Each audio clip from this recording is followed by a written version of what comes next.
time for part 2 of the James Bond adventure. We did Dr. No last time, so we gotta do part 2 this time, which is 1963's From Russia with Love. It's actually an important James Bond movie because Dr. No started it all, but From Russia with Love kind of started the James Bond fever for everybody. I mean, this movie was so pretty much guaranteed. Like the producers, directors, all of it knew it was going to be popular. So popular, in fact, that before the movie was even released in theaters, they started production on Goldfinger, the third one.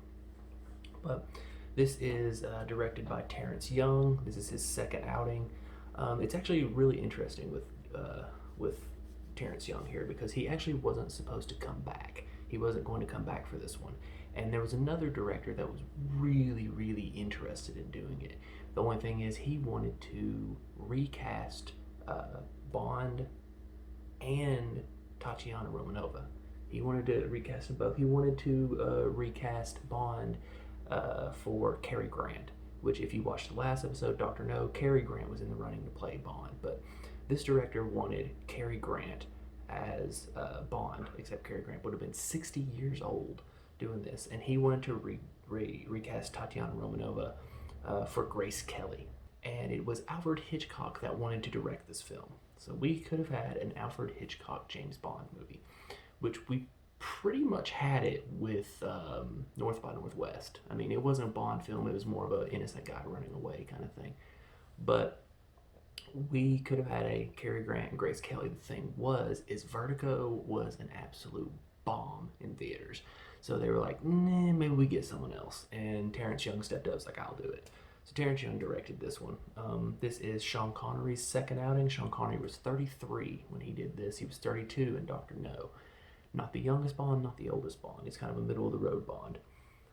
For Bond girls, we have the aforementioned Tatiana Romanova. That is Daniela Bianchi. She is awesome.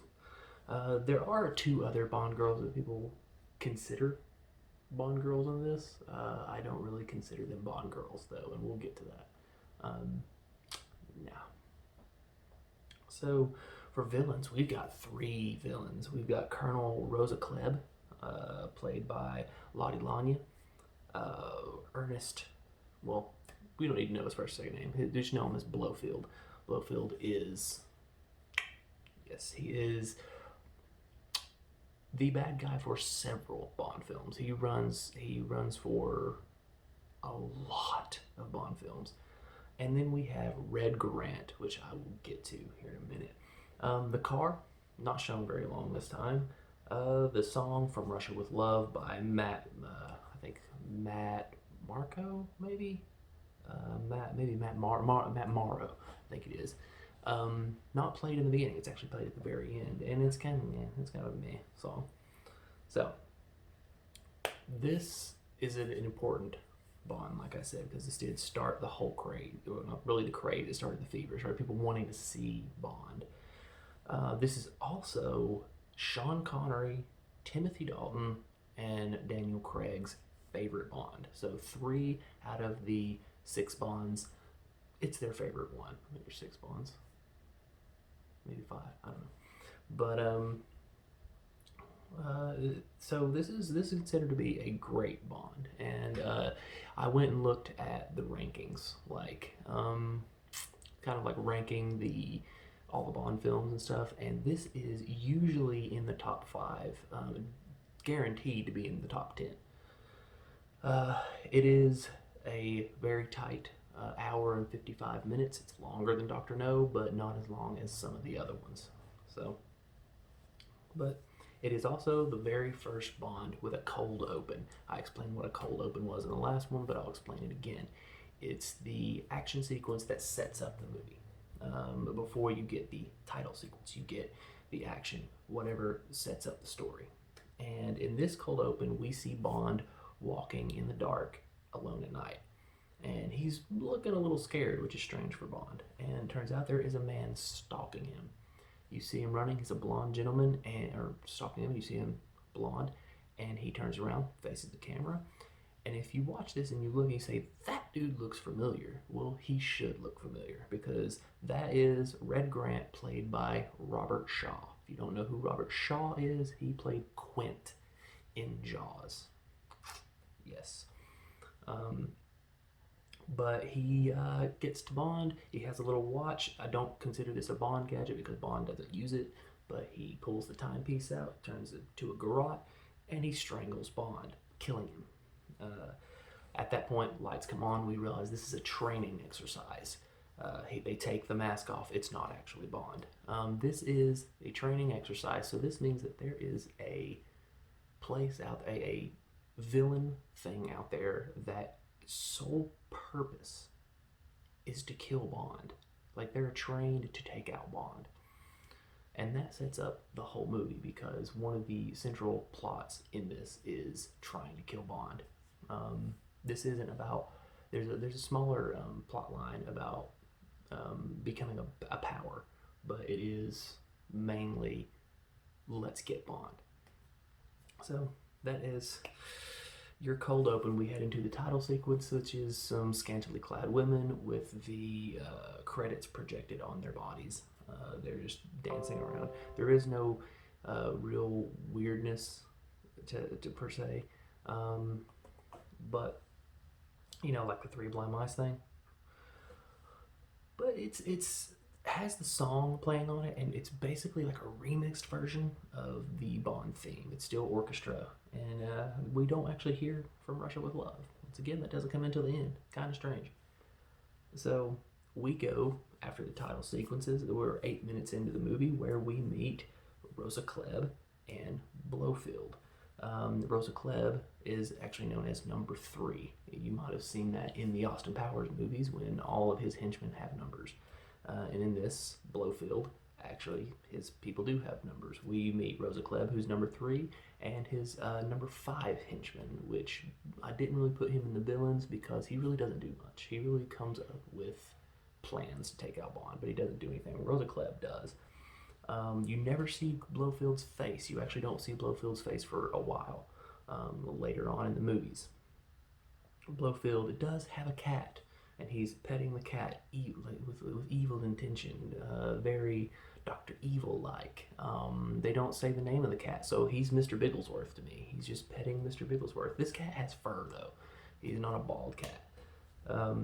It is a cool moment to meet Blofeld, because this is the leader of Spectre, and he's directing all his henchmen on things to do to take out Bond. He's like, you're going to come up with something, you're going to come up with something, just go, take him out. We want Bond. You know, and the reason why is, and they discuss it in this scene, is he has taken out Dr. No. Bond took out Dr. No. And Bond took out one of the top guys in Spectre. So they're like, you know what, we got to get revenge on this guy for taking out our guy.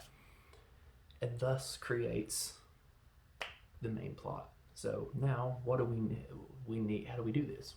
We go to the Spectre training facility.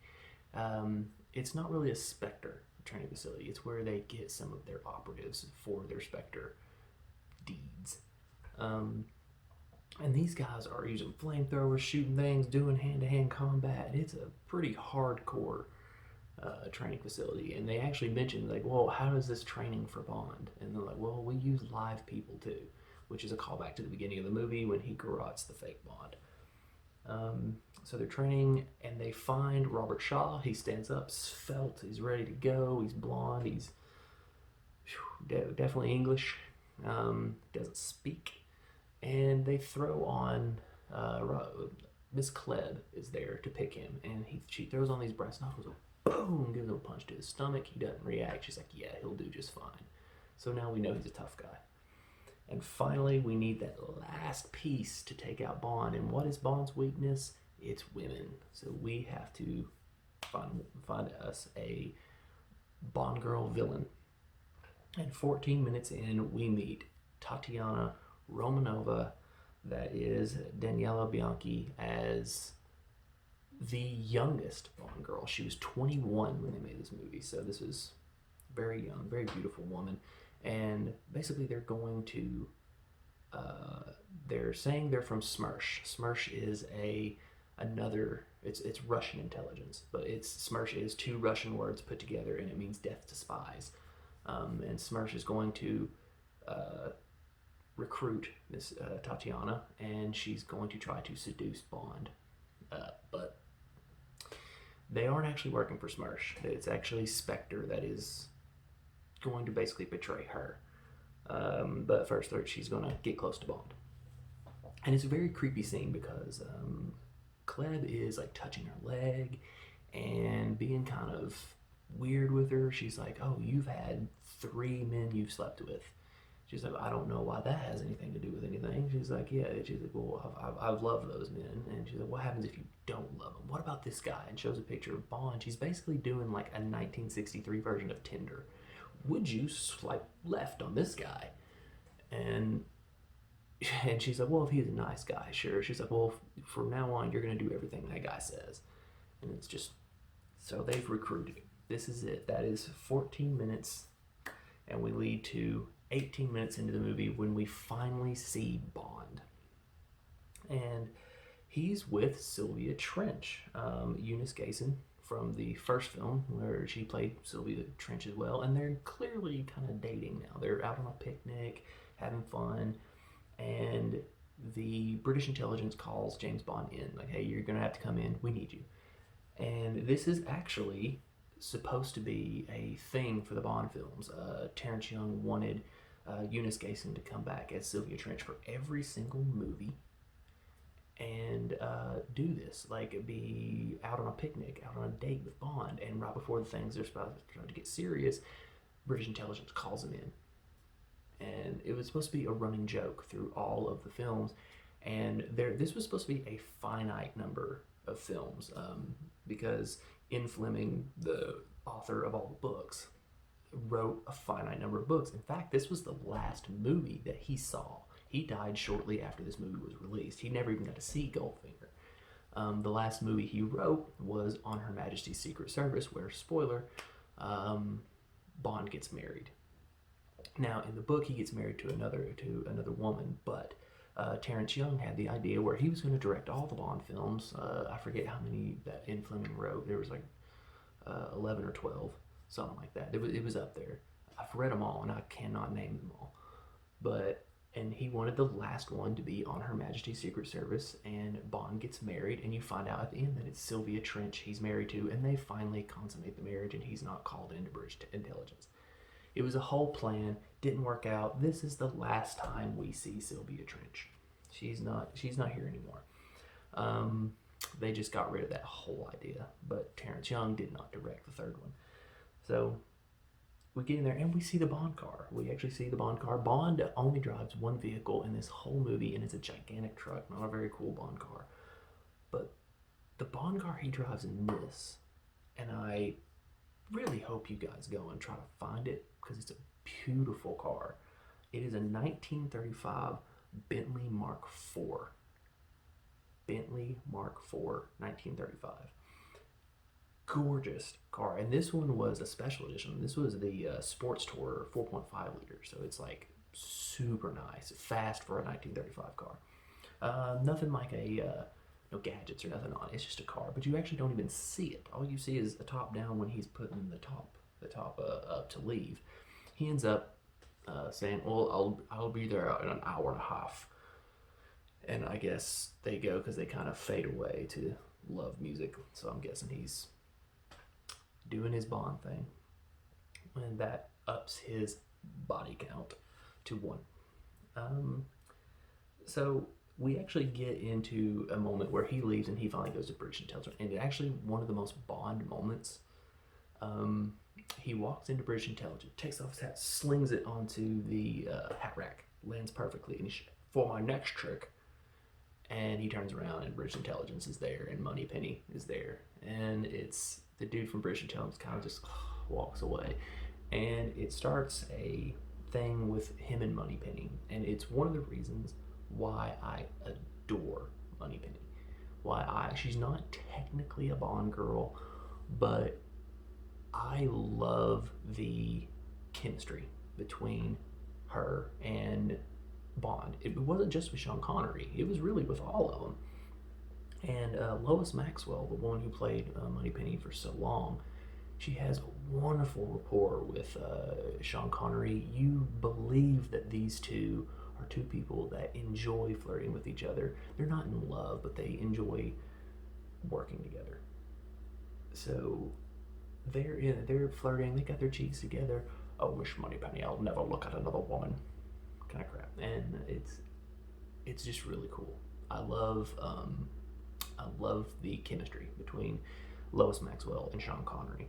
It's why Moneypenny is one of my favorite characters in this whole thing. But Moneypenny doesn't really have much to do with the spy stuff until much later in this series, when they even recast her. And Moneypenny's basically just a secretary. I love her. I don't care. But he goes into the room with M, who is the leader, who gives him his assignments, and we finally, for the first time, meet Q. Q, for those of you who don't know, Q is the person who gives Bond the gadgets. So we get our first and second Bond gadget, and it's a doozy. It's a suitcase. It's a little suitcase, one of those ones that has the little numbers on it that you click and you open it. It's one of those, except this one can be used as a gun, and it has bullets in it, two little rods you pull out that have little almost BBs in it, almost like scattershot. It has you press one of the buttons and a knife comes out of it, and then it has coins in the lining in case he needs money, and it has a bomb in it. It has the little, you push these things and it opens up, but if you turn them vertical and push it, a bomb goes off. It's a gas bomb, smoke bomb. Very cool. But inside the briefcase, you get a collapsible AR-7 that collapses into its own stock. The stock is the thing that you put up to your shoulder, and it collapses in, pulls out the barrel. You basically collapse this whole thing, tear it apart, put it into the stock of the gun, which is awesome. And the crazy thing about this AR-7 is it is real. This was an actual real gadget. They used this. It was collapsible. The only difference is Q says this is a 25 caliber rifle, when it was actually in real life a 22 caliber rifle, which is a smaller thing. So it can still cause damage. We get to see both of these things used. It's fantastic. So these are your first gadgets. Yay! So after we see all these gadgets, we get to meet the final piece of the puzzle, which is Bond's buddy. In every Bond movie, he has a friend that helps him out through the whole thing, that's always there for him, gets him out of jams, stuff like that. And this one is Kareem Bey. He is played by Pedro. I'm not even going to attempt his last name. It's Armendariz, I guess. But this is, I don't like to give sad trivia facts, but this one's a sad trivia fact. Pedro was actually dying of cancer when he did this movie. If you watch the movie, he has a noticeable limp. He looks weak. And his hips were bothering him, and he found out during the making of the movie that he had terminal neck cancer. So they finished off all his scenes so he could go and get treatment. But before the movie actually got finished, before they actually finished filming the movie, he actually committed suicide. He was, his estate basically said he was in so much pain that he couldn't handle anymore, and he shot himself in the chest. So very sad. And what makes it even more sad is Kareem Bey was actually one of the highlights of this movie. The chemistry and the charisma he exudes in this is just, it's so lovable. I thoroughly enjoyed what he brought to the screen. So sad moment, but is what it is. Okay. But he actually takes Bond to a gypsy party, basically. And this is where we meet the Bond girls. They consider them Bond girls. I do not consider them Bond girls. I consider them sexual fodder. These two gypsies are fighting over a man they both love, and they have to fight to the death. And whoever wins gets to marry the man. Right there is an issue for Bond girls for me. The Bond girls are supposed to be very independent and strong, and this is, let's fight over a man. This may be a gypsy thing, I don't know. Their names are Zora and Vita. Vita was played by, Eliza, man, I have trouble with her last name, Eliza Core, I think. Eliza Gurr. And Zora was played by Martine Beswick. The reason why I remember that one so easily is because when you watch the opening credits, it says Martin Beswick. They forgot the E, so it's Martin Beswick. It's supposed to be Martine. And Vita and Zora are fighting to the death, and then a firefight breaks out. Bond's over there murderizing people with a gun, and he sets a carriage on fire, sends it downhill, and it rams into 3 dudes. And I mean, it's a crazy firefight. Robert Shaw is there blasting people, saving Bond, which comes into play later. But Zora and Vita end up, hiding, and the leader of the gypsies is like, thank you, comes to Bond, thank you, how can I repay you? And he says, stop the fight. Don't make these girls fight over this. This is stupid. And instead, they end up going to his tent and having a 3-way. And that's the last time you see them. They come out and they're like, bye, Bond, And to me, that is not a Bond girl.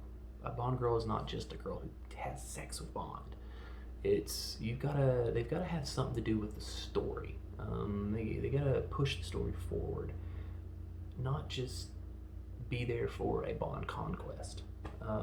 That's why Bond girls, a lot of people Bond is a very misogynist character, and he's actually a misogynist. It's a misogynist movie.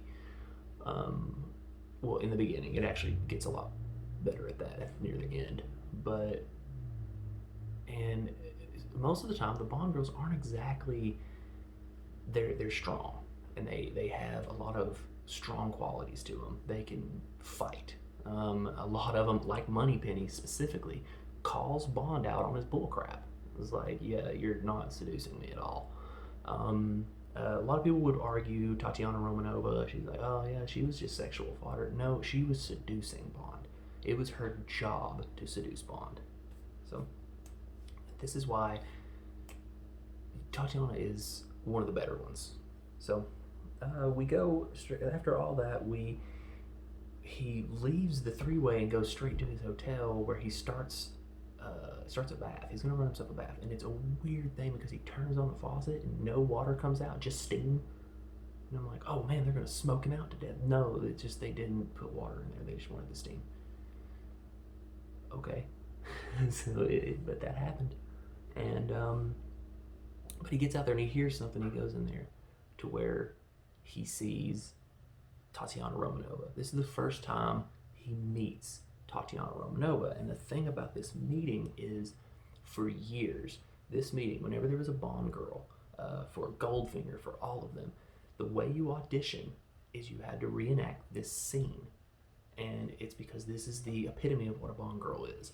It's sexual, sensual, it's dangerous, it's everything. Like, when they're meeting, they're talking, and you're learning so much from a 3-minute conversation. You're learning that these two know each other inside and out, and they've never met. This is their first time they're meeting. And Bond is like, oh, you're Tatiana Romanova. He's telling facts. And then they hug, and she's naked. You see her nude. I can see, like in 1963, how the standard def, you don't see anything because she's walking to the bed naked. But in 1080p, in 4K, you see a lot more than you're supposed to. This is a PG movie too. But she hugs Bond and looks straight down, immediately looks straight down at him, and then touches a scar because she knew the scar was going to be there. She knew that scar was going to be there because she knows everything about Bond. And you can tell that he knows she's a double agent, and she kind of suspects that he already knows, but it doesn't matter. They kind of get together, they're like kissing, and they automatically hit the sack. They jump right into it. So these two are automatically seducing each other, and just right off the bat. And then the camera pulls back behind behind a mirror, and you see Spectre, the three Spectre agents with a camera filming them. And this was a huge deal. In 1963, the censors were like, no, you can't have this. This is too risque. Way too risque. You can't do this. You can't film people having sex. Well, it happened. But it happens for a grand total of about a second and a half, and then they cut to the next thing. So it was very cool. But the relationship between Tatiana and James is very cool. You can tell they're both seducing each other and using each other, but they're also slowly falling for one another. So it's a very nice moment. So they do have one moment that is absolutely hilarious. When Bond is talking, I'm doing something on my computer here. When Bond is talking to her, he has to. Her whole point is that she is giving them a decoder that is decoding Russian messages. This is Cold War stuff. And he has to get her to describe it perfectly to Spectre. And he has to record it, send it to him on tape. But the whole time that he's getting this information, like, what does it look like? It looks like a typewriter. And the whole time he's getting this information, she is toying with him. She's like, oh, why can't we just go over here and kiss for a while? Why can't we go over here and make love for a while? Stuff like that. And so you get the scene of him interviewing her, but then you also cut to the scene of British intelligence listening to the tape, and it's one of the funnier moments. There's a moment when he's like, what color is it? And she's like, oh, it's, she's like, will you make love to me? And he just automatically answers without missing a beat. He's like, will you make love to me day and night? Now answer the question. It cracked me up. The whole thing, and the ending of it is, oh, this reminds me of that crazy time when we were in Paris, and me and M turns off the tape. He's like, no, that's enough. So they have a wonderful little rapport. And it's actually what makes this movie so much better. So after that, we get to the train, which is probably the most important. It's where the movie really picks up, because this movie's a really slow burn. It is a lot of dialogue, a lot of just filler trying to get the story moving, but the train is when the story starts going. We start getting some stuff here. We actually get the Kareem Bey death. He is killed by an agent, and the agent kills him. And this actually leads to Bond blaming Tatiana. Like, you knew that he was going to die, and you didn't do anything. And he's like, you're going to tell me what you're doing here. He's finally going to get her to admit that she's a spy. And he slaps her. First time that Bond lays hands on a woman. A Bond girl. So he slaps Tatiana, and Tatiana's, no matter what you do to me, I will never talk. So, but she finally admits, I'm falling in love with you, all that stuff, but not before we kind of move it along, because he starts getting tender, and he's just, look, I'm sorry, kind of thing. So we actually get to hear Red speak about an hour and 24 minutes in. That is Robert Shaw.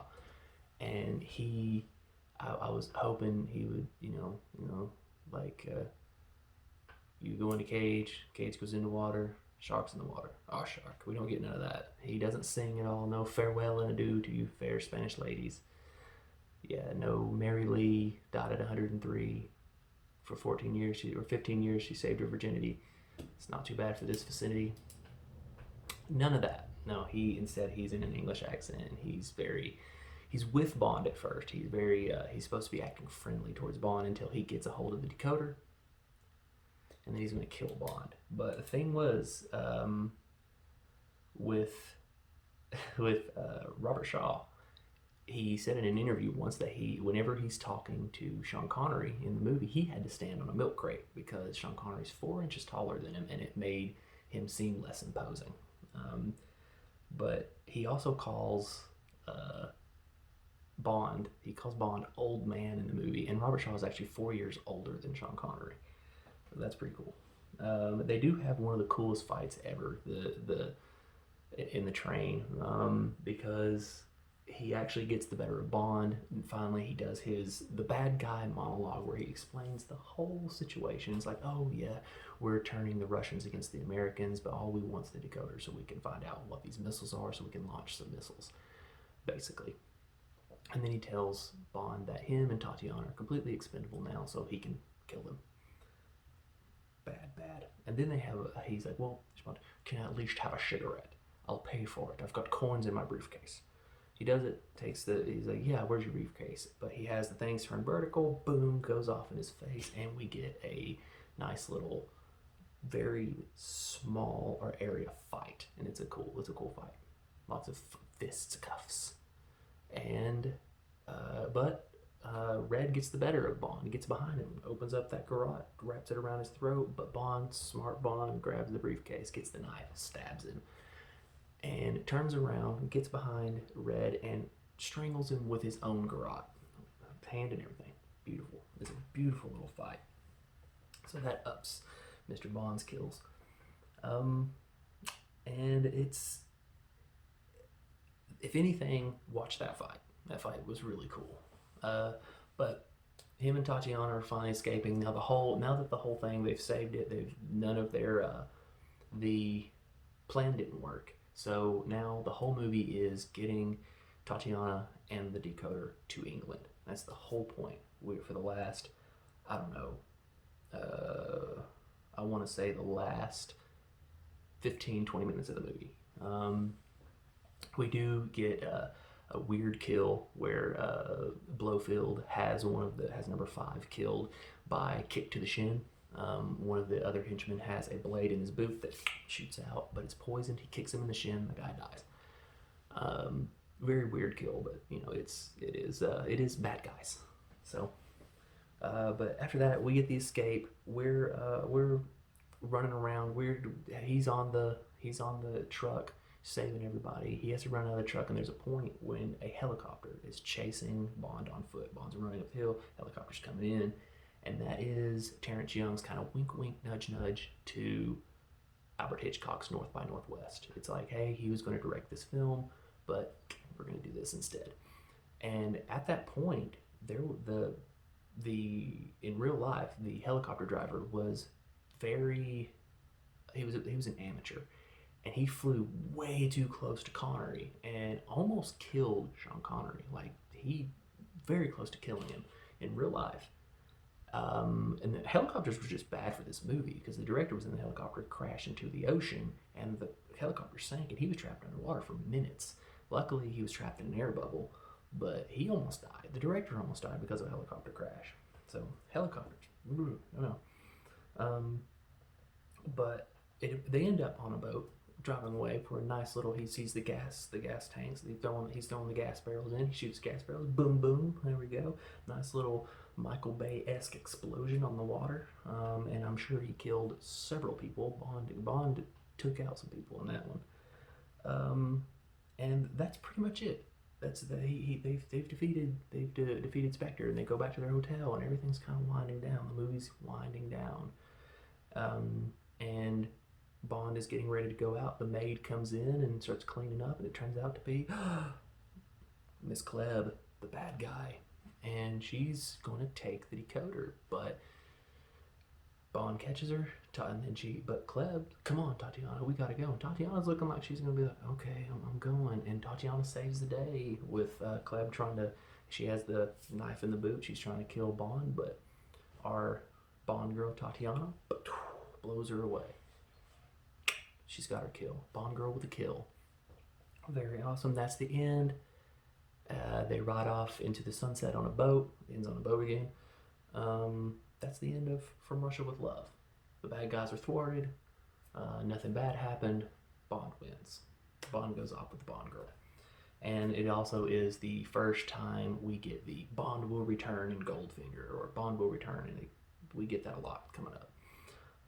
But as these credits are rolling, I'm thinking, like, if you're watching this in theaters in 1963, you're watching this in theaters while they're making the next one. They're making Goldfinger right now, you know, and it's kind of strange to think that they knew this was going to be a hit so much that they went ahead and made the next one. So, but this was a good movie. I gave it an 8.5 out of 10, slightly better than Doctor No. I'm sure there will be others that go higher and lower. The body count for this, 8 for Bond, but I'm going to give him those 3 for the carriage, the fire carriage that I mentioned earlier. So that's actually 11. And then I'm going to tack on some more for the boat kills. He had a body count of 4, slept with 4 women. I loved it. The theme song was meh. The opening was cool. The car was cool. The gadgets were cool. This one's a good one. Next time we got Goldfinger, which is number 1 on a lot of lists. A lot of lists. So, thank you for watching. I think this was a lot shorter than the last one, but thank you for watching. Return again. I'm hoping to do it tomorrow. I'll be watching Goldfinger tonight for sure. Thank you.